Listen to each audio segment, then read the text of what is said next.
What a welcome back to our 2025 Formula 1 season. Bahrain testing just wrapped up, and it's already given us so much to talk about. As it is testing, these aren't usually entertaining, but it's been a very interesting Bahrain 2025 test. The MCL39 is definitely looking terrifying. Red Bull seems to be battling some ghosts from 2024. The flexi wings are definitely flexing. Mini-DRS might actually be back as well. And obviously we finally got our Lewis Hamilton Ferrari debut on track. At some point we had shattered glass, and yes, there was a bus that also drove on track. The test really had it all, so there's a lot to talk about and a lot to dive into for everything we learned in these 3 insane days here in Bahrain. Right before I get into all of that, I wanted to thank you guys for support on the channel. Amazing as usual. You guys make my day. It makes me very happy to do this. If you're new here, please go ahead and subscribe. We're shooting for that 100K. Would mean the world for me. But let's get started into everything we learned from the 2025 Formula 1 testing. McLaren's scary race pace. The team has emerged as a standout team in Bahrain testing, displaying a race pace that's nothing short of terrifying for its competitors. Lando Norris in specific, and while Oscar Piastri still had some okay days, I think Lando was the standout of the two. The team constantly delivered on blistering long-run performance pace, and at some points on day 2, it almost seemed like the car was a second faster than everybody else. Now, there was some unusual conditions in Bahrain, but this definitely was something special that was unlocked in this MCL39. The team has adopted a very aggressive approach to its suspension, and really the side pod inlets almost look like no side pods the more you look at it. They have ran multiple floor specs, and it seems to be working completely fine. The one minor issue I guess we can say for McLaren is there was some rear instability, but that can be dialed out. This is still very new for them. The car's traction and corner exit speed was super slick, and it shows that the car's already dialed in. And it just puts the McLaren team in a very good spot for the beginning of the season, a big contrast to what they've had in both 24 and 23 and even 22. The first upgrades of the season have arrived in Bahrain pre-testing, and Red Bull was the team to bring them. They debuted a new front wing and engine cover, which are more tweaks than huge upgrades, and the team has talked about them not being game changers, but something that's necessary to build off of what they already have in the RB21. The front wing has a disconnect now on that nose shape. They have ran both of those front wings to see which one compares better. It's more similar to the style that they had in 2022, so it seems like they're reverting back. And the engine cover is something that we've seen pretty commonly amongst the grid, that one bigger slot, just like we see it on the McLaren and the Ferrari, and we even now see it on the Sauber. And while the changes do show some promise, they have yet to really translate to a complete turnaround, as I stated, so we'll have to see what they decide for come Australia. And as the Red Bull has brought the first upgrades, it still fully hasn't shaken off the ghosts of 2024. It seems like the team is still struggling with that particular mid-corner understeer, which was a reoccurring issue last season and really hampered how good the RB20 was on certain tracks. It was pretty evident here in Bahrain when Verstappen was really pushing the car, and its reluctance to rotate through corners was definitely apparent. They did have some reliability problems, but I think that's going to be settled come the season, as reliability really hasn't been an issue in the last couple of years. They did have pretty strong long-run pace, and was probably the second most competitive team to that of McLaren. But where the RB20 struggled, it seems like the RB21 still has those issues going on. The controversial mini-DRS phenomenon, where teams exploited flexing rear wings for drag reduction effect, specifically McLaren and Baku, is where it was found, has resurfaced in 2025 testing. And while I haven't seen it too much on the rear onboards, Pierre Wache, Red Bull's technical director, confirmed that it's there and it's still going on. He states, "I think Ferrari and McLaren are doing the mini-DRS stuff still. Onboard footage has sparked this debate, but as I stated before, I haven't really seen this going around." And Wache himself actually predicts this as a major talking point early in the season. I'm really interested to see if more of this gets talked about, as it was obviously a big talking point in 24, and as soon as it was talked about, the FIA came in and put a clamp down on it. So let's see if the same is done in 25.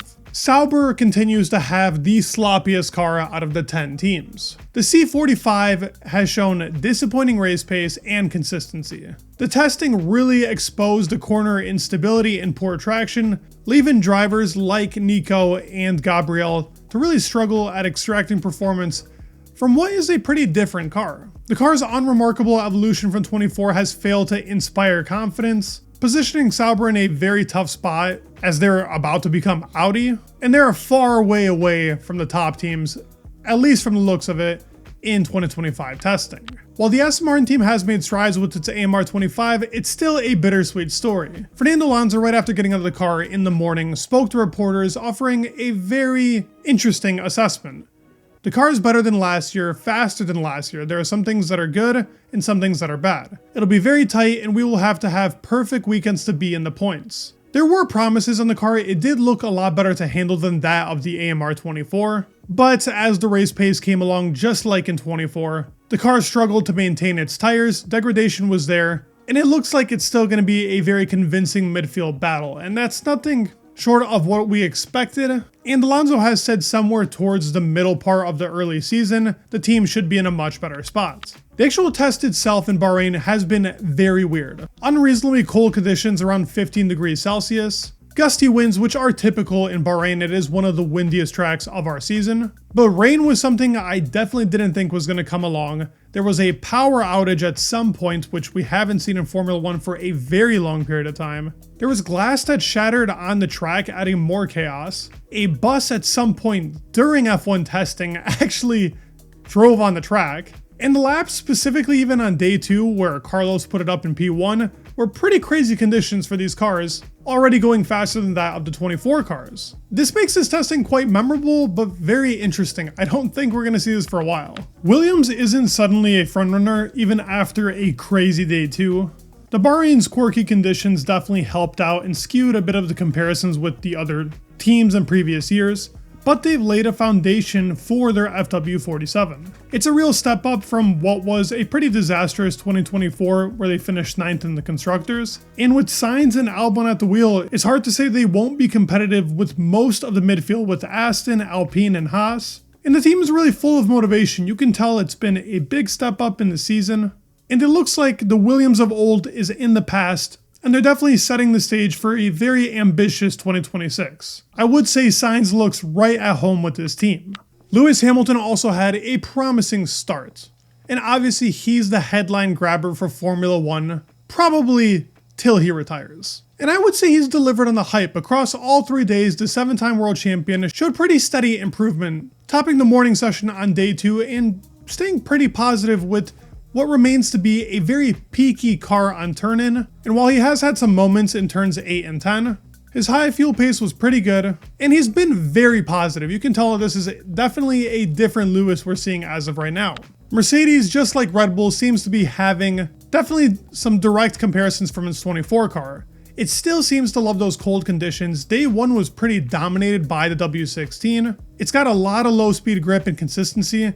However, this is only when the temperatures are in those chilly conditions. On days 2 and 3, we saw signs of high tire degradation again, the Achilles heel really for them in 24. And Toto Wolff has praised this as a tiny step ahead in predictability, but they don't seem to have the consistency of that of a McLaren or a Ferrari as soon as the heat was apparent on track again. Flexi wings are all over the place, and obviously this is going to be a hot topic for 25, till we get to the Spanish GP. We did see this in the Mercedes rear wing going into turn 1, and a lot of people like to talk about this being the actual rear wing being flexi, but this also could be the rear suspension putting in work as the team is going into the braking zone. But where it's really apparent is on the Aston Martin front wing, and you can really see it flexing there, and how much that flap is going up as it's going in low speed corners and how much it's going down on those straights to really help the car on turn-in and exit. This was also seen on the RB21, and we do know they've put in a lot of effort into these flexi wings to really get them down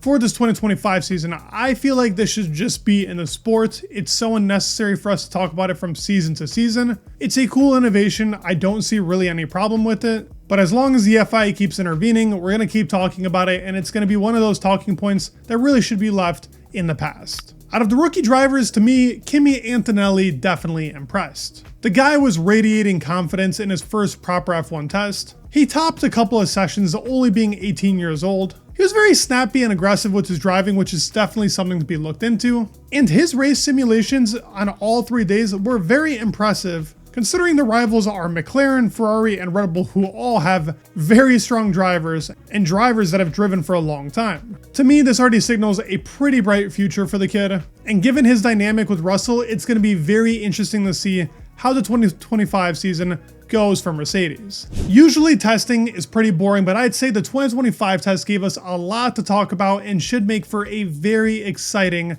2025 Formula 1 season. There's definitely going to be a battle towards the top. The midfield's looking interesting. I do think that we have a dedicated backmarker as of right now, but I do hope they make their way up the field at least at some point in the season. Formula 1 is back, and I cannot wait to cover it for you guys. If you guys did enjoy the video, please give it a like, subscribe. It would mean the world, and peace.